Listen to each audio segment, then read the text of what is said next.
हरिओम तत्सत। नमस्कार, मैं स्वामी सिद्धार्थ देव पतंजलि योगपीठ हरिद्वार से आप सबका स्वागत करता हूं इंडिया टीवी योगा के इस कार्यक्रम में। और आज हम देखेंगे कि स्पाइनल कॉर्ड से रिलेटेड जो हमारे शरीर में पेन होते हैं, एक समय था जब ये वृद्धों को हुआ करती थी या फिर अधिक आयु वर्ग के लोगों को ही मेरुदंड से रिलेटेड पेन हुआ करता था, किंतु हम सेडेंटरी लाइफ स्टाइल का है या फिर विकृत आहार विहार के चलते व्यथित कर रहा है, पीड़ा दे रहा है। तो आज हम जानेंगे सर्वाइकल से लेकर कोकिक्स तक के स्पाइनल कॉर्ड के जो भी पेन हैं, उनको हम किस प्रकार से ओवरकम करें, उनसे किस प्रकार से हम स्वयं को तनाव मुक्त, चिंता मुक्त करें।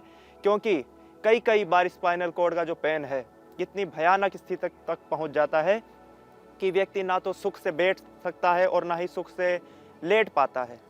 तो उस भयानक स्थिति से, उस पीड़ा युक्त स्थिति से हम किस प्रकार से योगासन के द्वारा स्वयं को मुक्त करें और एक सुखी जीवन जिए, उन योगाभ्यास के क्रम को आज हम इस इंडिया टीवी योगा के कार्यक्रम के माध्यम से जानेंगे।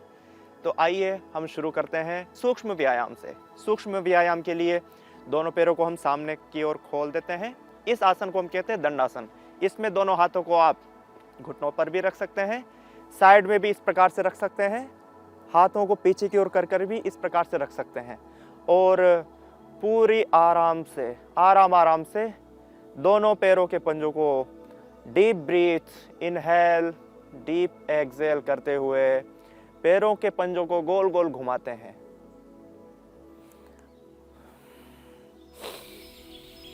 और इसके पश्चात हम घुटनों का भी सूक्ष्म व्यायाम कर लेते हैं। थोड़ा सा घुटनों की भी मोबिलिटी को बढ़ाने के लिए उन्हें इस प्रकार से हिला लेते हैं। उसके पश्चात अपने हिप जॉइंट्स के लिए इस प्रकार से हम एक्सरसाइज करते हैं, सूक्ष्म व्यायाम करते हैं, लूजनिंग एक्सरसाइज करते हैं। और फिर बटरफ्लाई, जिसे हम तितली का आसन भी कहते हैं। एक बात का हमेशा ध्यान रहे, जब भी आप किसी भी प्रकार की योग की एक्टिविटी को दोहराएं, उस समय आप डीप ब्रीथ अवश्य लें। क्योंकि डीप इनहेल, डीप एक्सहेल के साथ जब हम किसी भी कार्य को करते हैं तो हमारी प्रत्येक कोशिका तक ऑक्सीजन अच्छी मात्रा में पहुंचता है और हमारा एनर्जी लेवल अच्छी मात्रा में बना रहता है, जिससे कि हमें योगासन का और अच्छा लाभ पहुंचता है। इनके अलावा आप अगला सूक्ष्म व्यायाम करेंगे, दोनों हाथों को सामने की ओर फैलाकर अंगुलियों को इस प्रकार से खोलेंगे और बंद करेंगे।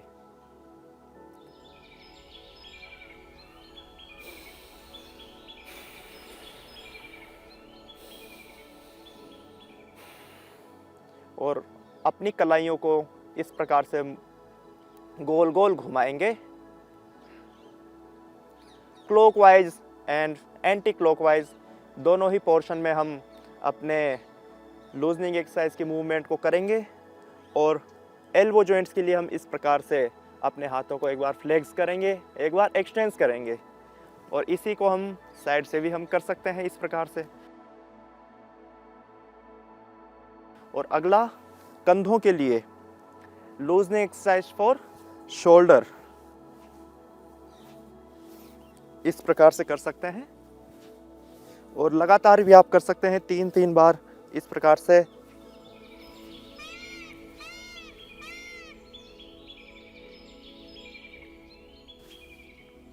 और कंधों के लिए ऐसे भी आप एक्सरसाइज कर सकते हैं।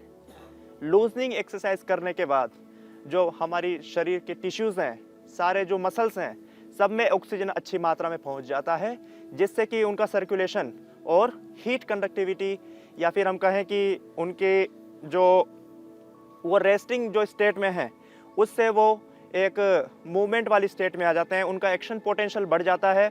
रेस्टिंग मेम्ब्रेन पोटेंशियल से एक्शन पोटेंशियल की स्थिति में वे आ जाते हैं हमारी मांसपेशियां, जिससे कि मसल्स टीयर होने की संभावनाएं नहीं रहती हैं। इसलिए हमें सूक्ष्म व्यायाम करने के पश्चात ही आगे की एक्टिविटी करनी होती है।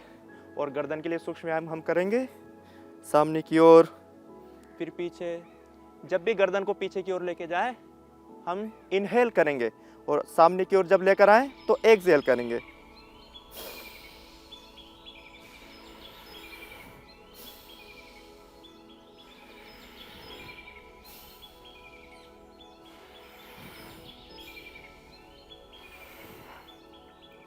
इसी प्रकार से हम गर्दन को साइड में भी बेंड कर सकते हैं।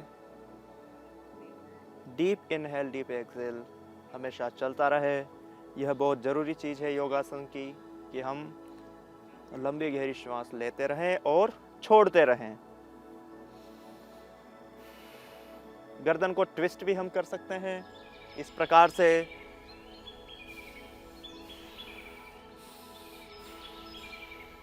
तो इस प्रकार से हमने सूक्ष्म व्यायाम किया। अब हम प्रारंभ करते हैं हमारे मुख्य योगाभ्यास के क्रम को।